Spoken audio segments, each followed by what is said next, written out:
tarde, en esta primera sesión de trabajo, vamos a analizar la historia y cultura de la discriminación en México. Invitamos a tres ponentes, el doctor Jesús Rodríguez Cepeda, académico de la Universidad Autónoma de México, de la UAM. Nos acompaña también la doctora Teresa Mora Vázquez, importante investigadora sobre el tema de poblaciones indígenas, y nos acompaña también Silvia de Jesús Maya, que está acompañándonos en esta mesa de trabajo y de análisis y reflexión con el doctor Jesús Rodríguez, a quien turnamos la palabra para su exposición. Hasta hace muy poco tiempo, estamos hablando de 1999, prácticamente de la postura oficial del gobierno mexicano ante los foros internacionales, por ejemplo, ante los comités de Naciones Unidas en cuestiones de discriminación, en específico ante el Comité de Discriminación Racial, la postura del gobierno mexicano era que en México no existe discriminación. Es decir, salvo los niños que están por allí, todos ya estábamos vivos cuando el gobierno mexicano respondía a esto, a las preguntas de los comités especializados acerca del tema de la discriminación. Ciertamente la respuesta era un poco más compleja. Mire usted, no hay discriminación, pero tenemos una serie de problemas de pobreza, de desigualdad. Sin embargo, estamos trabajando sobre ellos y una vez que lo resolvamos, habremos entonces perfilado una sociedad mucho más justa, mucho más igualitaria. Déjenme detenerme en esta respuesta, porque es una respuesta que no es solo producto del cinismo. Desde luego hay mucho de cinismo cuando se niega que en un país como el nuestro haya discriminación, se niega que haya discriminación, pero también es cierto que no estábamos acostumbrados en este país a ver la discriminación. No estábamos acostumbrados a percibir que vivimos en una sociedad poderosamente discriminatoria.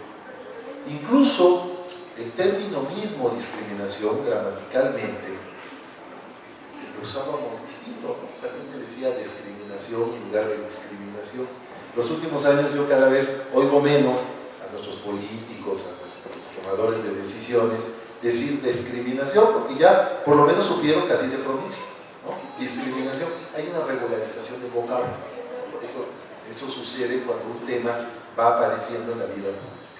Hoy ya nos parecería, en efecto, un acto de cinismo, una absoluta mentira plantear que no hay discriminación en este país. Si uno revisa las encuestas nacionales sobre discriminación que fueron promovidas por el CONAPRED, la de 2005 y la de 2010, y si uno revisa la encuesta de discriminación que promovió CONAPRED, lo que encontramos es desolador. Somos una sociedad poderosamente discriminatoria. Discriminamos a que se nos ponga enfrente. Discriminamos a la población indígena, a las mujeres, a las personas con discapacidad, a quienes pertenecen a otros credos religiosos, a quienes ocupan ciertas franjas de edad, a niños, a adultos mayores, a personas enfermas de larga duración, a extranjeros, siempre y cuando sean sudamericanos, centroamericanos en especial. Es decir, tenemos una poderosa capacidad discriminatoria que parecía ni siquiera existir. La mirada o la opinión que teníamos de nosotros mismos era todo lo contrario. Somos un pueblo generoso, amable, hospitalario, somos amigos de todos, a cualquiera le decimos que es un hermano y lo abrazamos, ¿no? La famosa hospitalidad mexicana. Y resulta, sin embargo, que ahora tenemos evidencias por todas partes que la mayoría de nuestra sociedad padece discriminación. Lo primero que hay que hacer es señalar que la discriminación históricamente en nuestro país tiene una larga historia, tan larga como la historia misma de nuestro país. Incluso hay quien diría que en la época prehispánica ya tenemos relaciones de discriminación. Vean a los pobres tlaxcaltecas con los aztecas, ¿no? Situación completa de subordinación. Pero la fundación del país, más o menos como lo identificamos a partir del virreinato, del periodo de la colonia, pues es precisamente la construcción de una nación dividida en franjas sociales perfectamente desiguales. Si ustedes van a la papelería, porque yo lo acabo de hacer para comprar una lámina para mi hija, revisan algo que se llama los cuadros de castas. Se van a encontrar las clasificaciones raciales del México colonial, clasificaciones que establecían el valor de las personas conforme a la tipología, al fenotipo, diríamos hoy día, a la tipología racial que cada persona presentaba. Así teníamos desde el español peninsular, el criollo, el mestizo, saltapatrás, mulatos, etcétera, indígena, etcétera, etcétera. Es decir, tenemos una amplia variedad, que no era solo un modelo de clasificación de los que somos distintos, porque vaya que somos distintos, sino es un modelo de clasificación de los que somos desiguales, de los que valen más y de los que valen menos. ¿Por qué entonces, si tenemos una larga historia de discriminación, tenemos un muy pequeño recorrido de nombramiento de la discriminación? ¿Por qué solo hasta muy recientemente empezamos a nombrar la discriminación como uno de los grandes problemas de nuestra sociedad? Habría que recordar que el tema de la discriminación como tema fundamental no estaba en el debate nacional. Aparece, por ejemplo, en la Constitución en 2001. En 2001, al hilo del debate de la reforma constitucional en materia de derechos y culturas indígenas, aparece en el artículo 1 de la Constitución, en el párrafo 3, la prohibición de discriminar. Pero antes no teníamos nada parecido. Aparece muy reciente. Y no es que la discriminación haya aparecido de tan reciente manera. Lo que pasa es que por primera vez lo empezábamos a ver. Yo creo que hay dos elementos que concurren aquí y que nos pueden explicar, más allá del cinismo, que no lo niego, pero que nos pueden explicar por qué en este país no se hablaba de discriminación. Primero, y los dos son grandes mentiras, los dos son grandes equivocaciones sobre quiénes somos y cómo nos relacionamos. El primer argumento es que se creía en general que la discriminación solo era discriminación racial. Es decir, incluso hasta la fecha todavía sufrimos para acreditar otras formas de discriminación. Es decir, que solo las minorías raciales padecían eso que se llama discriminación. Pero como en México no somos racistas, entonces no hay discriminación. Hace poco tiempo, una exgobernadora dijo que en el estado que había gobernado no había discriminación porque no había negros. Yo creo que no admite ni comentario, pero lo que quiero recalcar es esta reducción radical al tema de todo tema de discriminación, al tema de la discriminación racial. Seguro es lo que sucede en las películas norteamericanas cuando los pobres negros sufren, ¿no?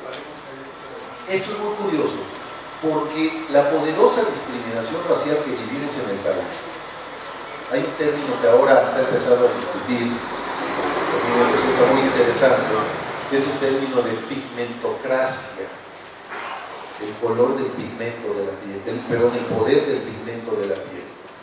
La pirámide del poder, conforme sube, se blanquea. Y en este país hay una poderosa discriminación racial que define las oportunidades de vida, las expectativas de futuro, el progreso, el ingreso que van a tener los individuos conforme a su fenotipo, conforme a sus características físicas y raciales. A uno le puede parecer ridículo que nuestras familias celebren cuando el niño que nace es un poquito más blanco que el resto. Puede parecer ridículo porque pues, la verdad no parece haber mayor ganancia en que nuestros hijos sean más o menos oscuros. Sin embargo, esa alegría respecto de un niño más güero está perfectamente conectada con una percepción social que tenemos todos.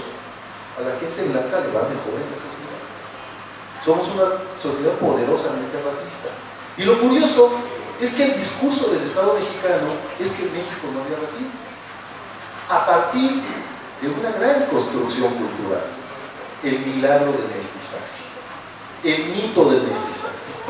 Uno de los argumentos por los cuales se sostenía que en México no hay racismo es que somos un país mestizo, que estamos orgullosos de nuestras raíces indígenas, que hemos tenido en el siglo XIX al mejor de los presidentes de toda la historia, que además era indígena, y que, aunque tenemos por ahí una deuda con la población indígena, pues algún día la vamos a pagar. No quiere decir que no la reconozcamos y que no estemos con problemas. La idea del mestizaje resolvía algo que otras sociedades parecían no poder resolver.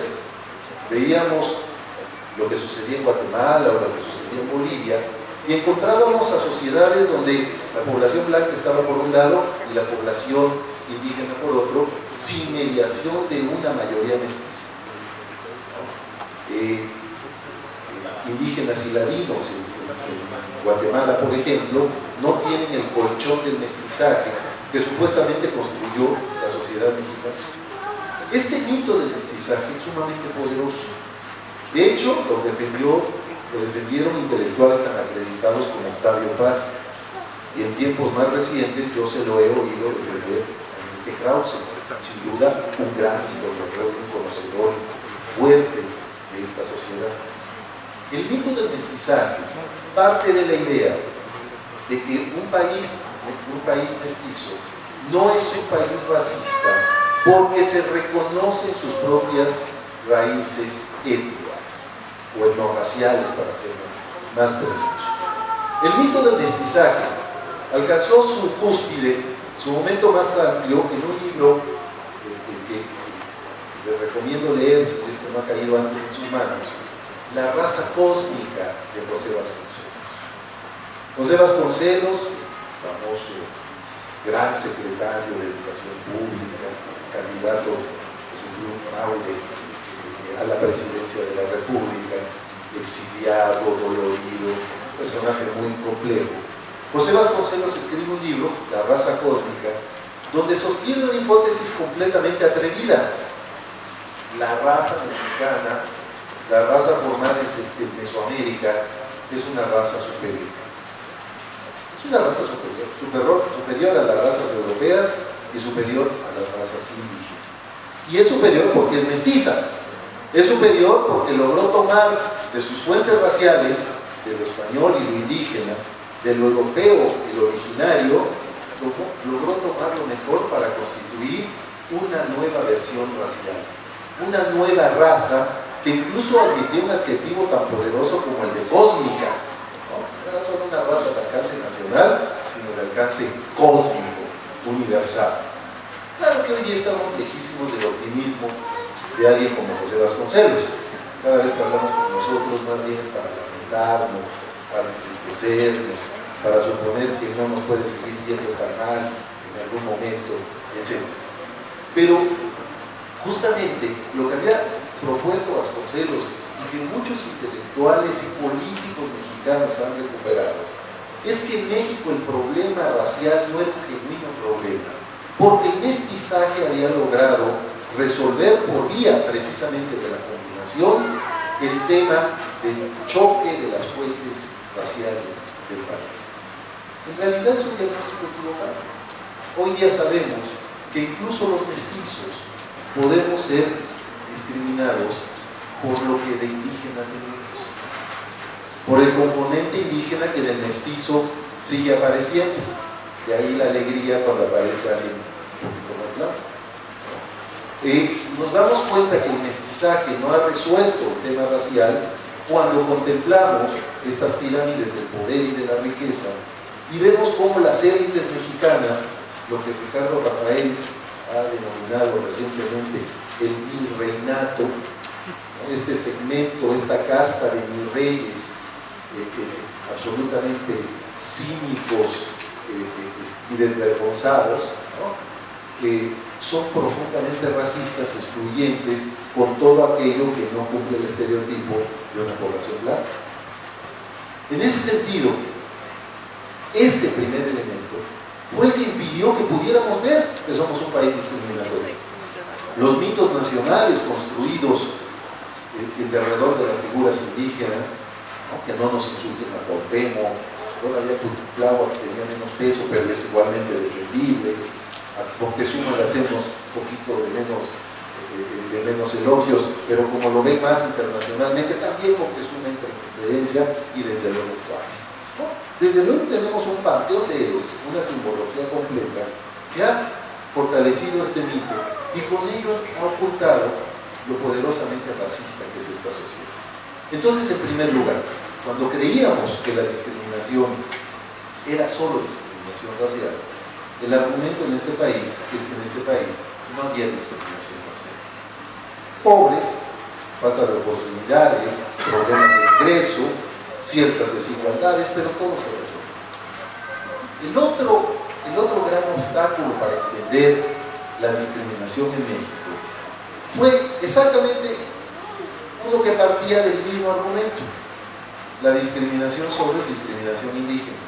Y por lo tanto, no entendíamos, no teníamos un vocabulario, no teníamos un término para definir la situación de desventaja que sufrían las mujeres, que sufren, la situación de desventaja de las personas con discapacidad, la situación de desventaja de niñas, niños, adultos mayores, la situación de desventaja de los grupos de diversidad sexual, la situación de desventaja en que colectivos humanos completos se encontraban, pero para los cuales no teníamos un argumento descriptivo, no teníamos la posibilidad de asociarlo con esto que ahora ya está incluso en la Constitución, que es el término de discriminación.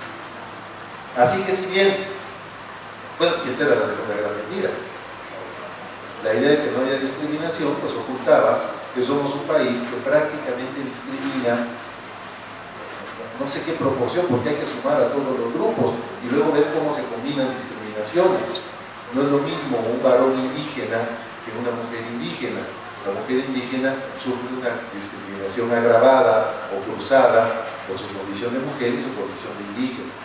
Decía Gilberto Rincón Gallardo, realmente el genuino promotor de esta agenda nacional, decía Gilberto Rincón Gallardo que la idea de la persona más discriminada en este país debe ser muy parecida a una mujer indígena con discapacidad, donde se combinan todas las situaciones de vulnerabilidad pensables y que por lo tanto generan desventajas. Como no teníamos vocabulario, no sabíamos, en serio, no sabíamos, porque no lo veíamos, que había discriminación en todos esos sentidos. Y eso llevaba a creer, cuando decíamos que no había discriminación, que la discriminación era un problema de minorías. Hoy sabemos que la mayoría de la población en este país sufre discriminación. La mayoría aplastante de habitantes de México sufre algún tipo de discriminación, por género, por etnia o raza, por discapacidad, por religión, por preferencia sexual, por edad, etc. O que es migrante, etc.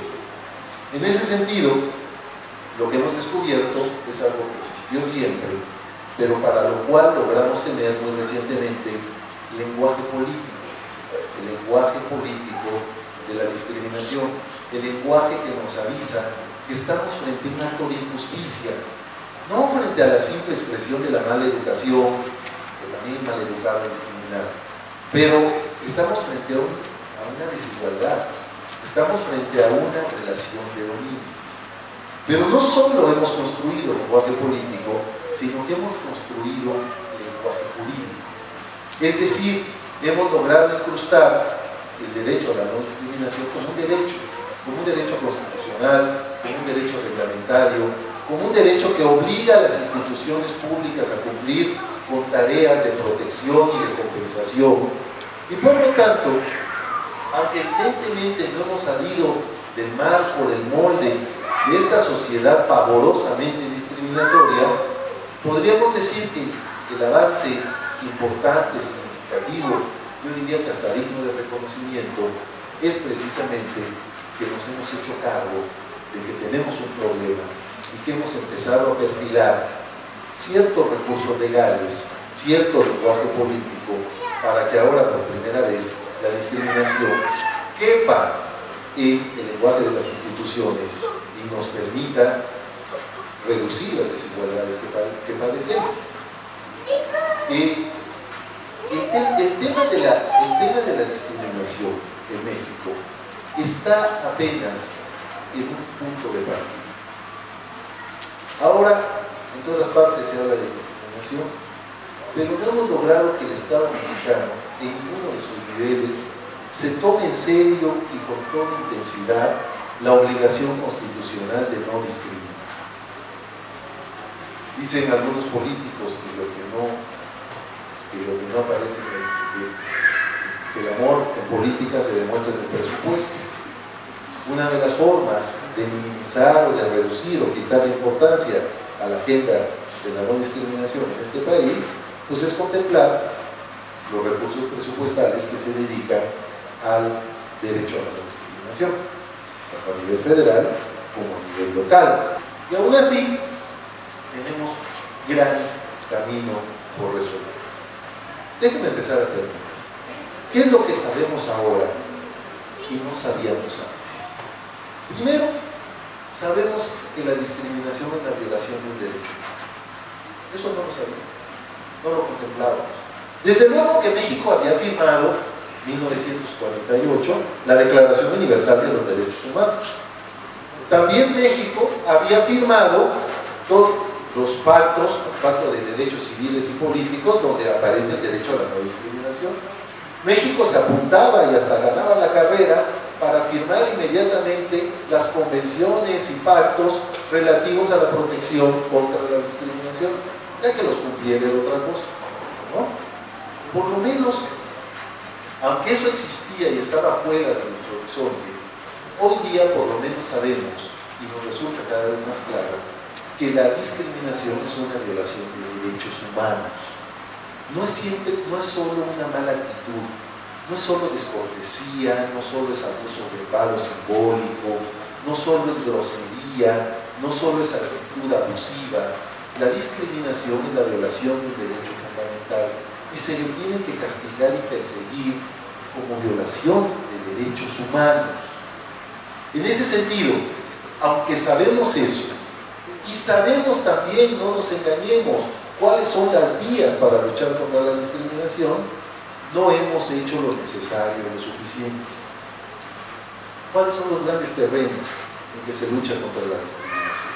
¿Cuáles son las maneras que las sociedades contemporáneas, porque tampoco es una agenda tan vieja, el derecho a la no discriminación está planteado como problema solo a partir del siglo XX, solo a partir del siglo XX, la segunda mitad del siglo XX, hablamos del derecho humano a la no discriminación. Pero, ¿cuáles son, digamos, las grandes áreas que los estados han tratado de desarrollar para luchar contra la discriminación, reconociendo los enormes daños que causa la discriminación? O sea, yo quiero insistir que sufrir discriminación no es una cosa menor. La discriminación mata. La discriminación literalmente mata. Si uno revisa los índices de desarrollo humano regional, es decir, los índices de desarrollo, de disfrute de derechos de las personas por regiones en el país, encontramos, por ejemplo, que la tasa de mortalidad materno-infantil es muchísimo más amplia en los estados que registran una alta densidad de población indígena.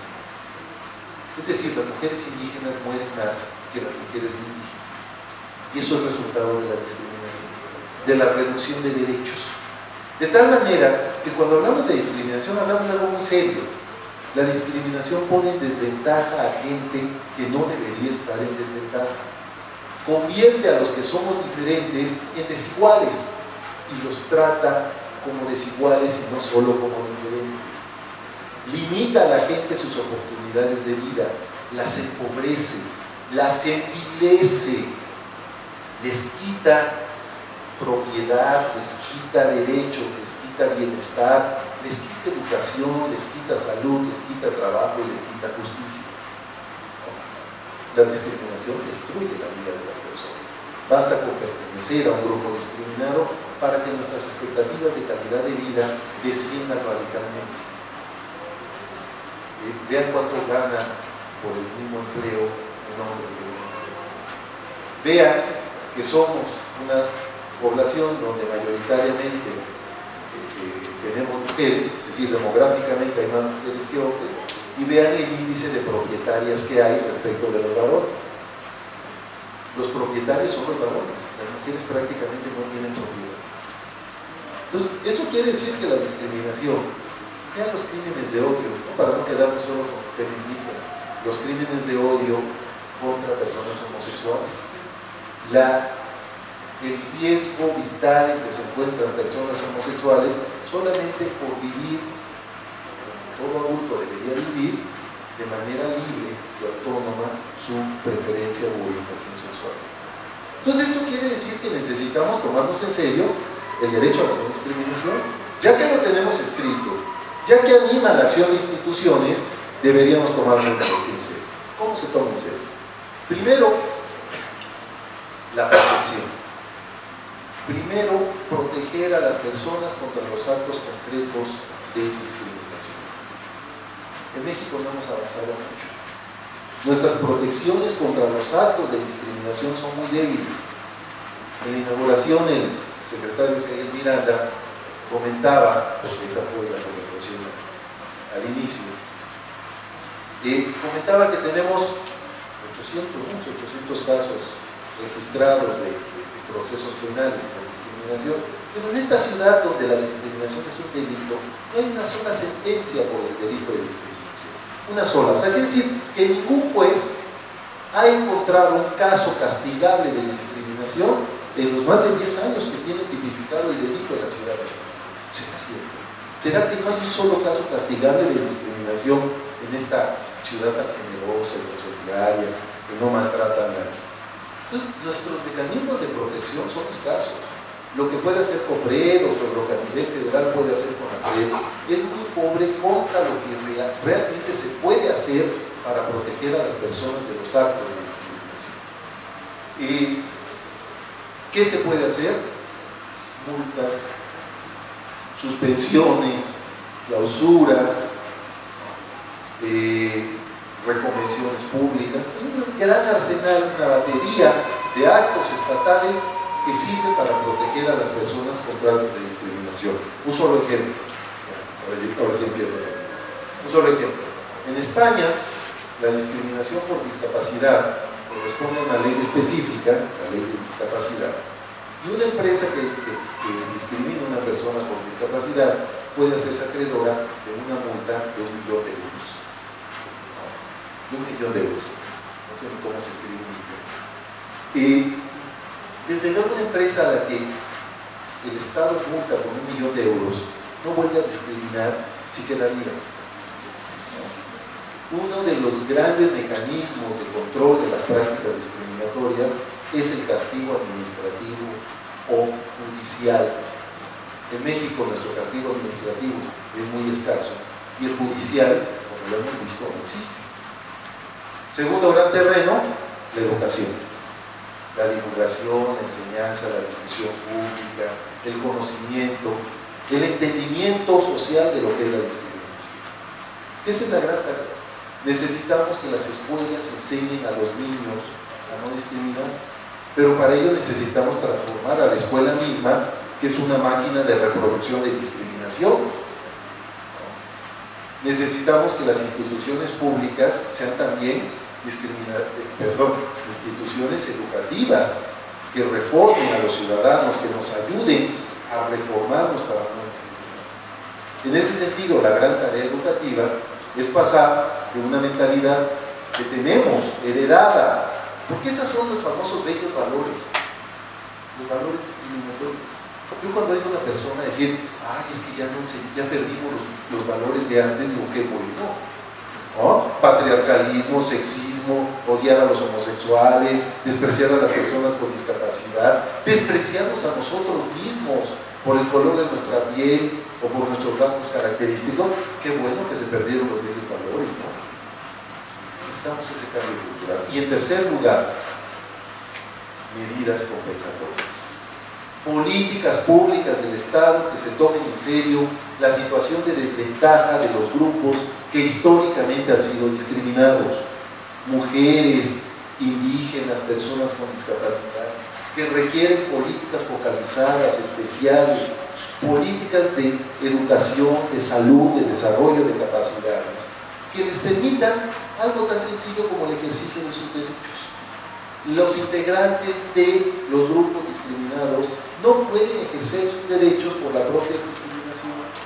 El Estado democrático está obligado a compensar esa situación de desventaja. Nos queremos parecer a los suecos, nos queremos parecer a los países democráticos europeos, nos admira su calidad de vida, pues hagamos lo que han hecho, tomarse en serio la agenda antidiscriminación. Yo lo dejo ahí, perdón, me pasé por el tiempo. Gracias.